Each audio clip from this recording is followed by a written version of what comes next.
Hi, Hi. welcome back. Last time we spoke about valuable character reruns, however, there are a couple of older characters I haven't spoke about last time because they either got a rerun recently, or because a lot of players have them, or because they're standard units.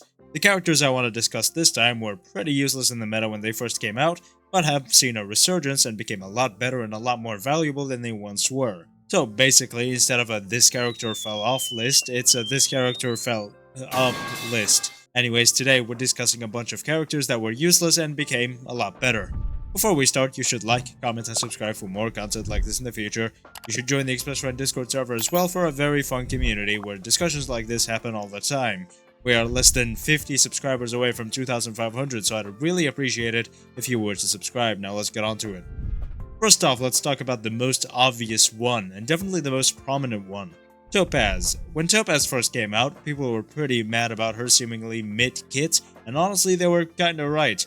There were barely any strong follow-up attack focused characters that could really make use of her kit fully and efficiently, until Dr. Ratio came out, and even then they still weren't the strongest team available. However, when Robin came out, they definitely became one of the strongest teams in the game.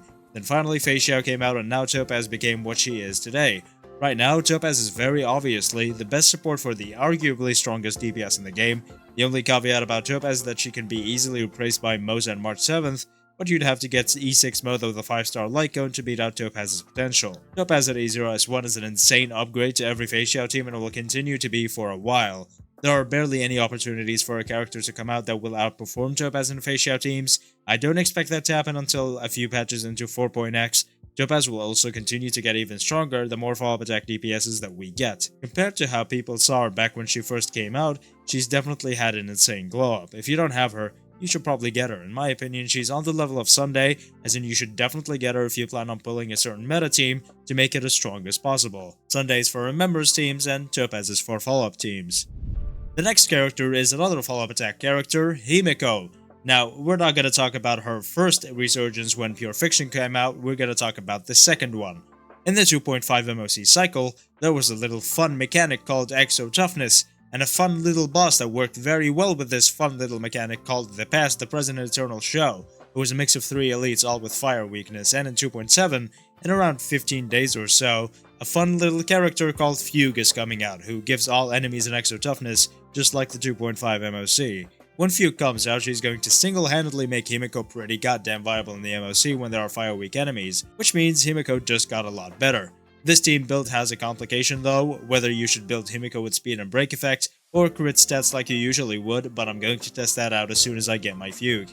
Fugue also makes Himeko much better in Pure Fiction than she would usually be, but I doubt it would make Himeko much better in the Apocalyptic Shadow because of the way the entire thing works. Number 3 is definitely going to be Jing Yuan. Jing Yuan is now pretty strong DPS because of Sunday, since they work together incredibly well. Even if it's a very expensive team, Jing Yuan makes it work pretty damn well. Jing Yuan is the second limited DPS to come out, and even when he first came out, there were barely any other great DPS units. He was still very hated because of how many weaknesses his kit had. Sunday basically removes all of these, so he's a very strong unit. Now, I didn't put Jing Yuan in the rerun list because I feel he's not a very wise rerun pull, especially if you don't really care for his character. Jing Yuan mains are definitely very happy right now, but for most other people, Aglaia is basically everything Jing Yuan ever wanted to be, with 0 weaknesses and like 500 speed. Right now, he's such a great DPS though, that people are comparing him to Acheron. He's definitely nowhere near as good as Acheron, but he's still a very great DPS. He's definitely a top 6 or top 7, even though he'll be overshadowed when Aglaia comes out, he's still going to be pretty damn effective at dispatching everything she, herself, or any other lightning DPS like Acheron can defeat easily.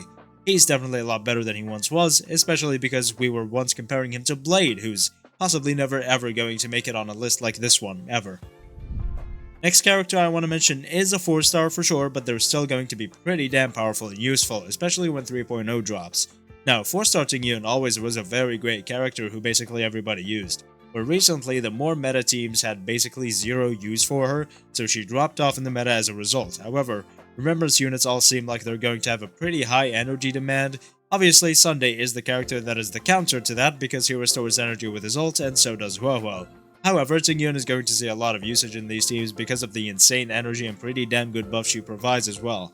We spoke in the last couple of videos about Huohuo being insanely powerful because she gives energy to both Sunday and to the main DPS with her ult, meaning even more energy to the main DPS as well. But she's AoE, so she also gives Tingyun energy as well, so it means even more energy to the main DPS. A character like Aglaia probably doesn't need that much main energy, even though it would be incredibly useful, especially with her buffs, but a character like Castoris and any future characters might make use of all that energy, so 4-star Tingyun, who was good, then became kinda mid, is going to become really good for F2P players and those who don't have Sunday either. She won't compare to Sunday because of course she doesn't, but she's a fine replacement for F2P players.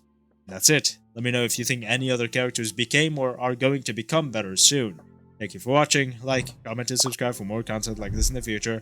Join the Express Run Discord server for a community about Star Rail filled with more discussions about many different topics similar to this one. Thank you again for watching, thank you for all the support I've been getting lately, it's been really great, and I will see you next time.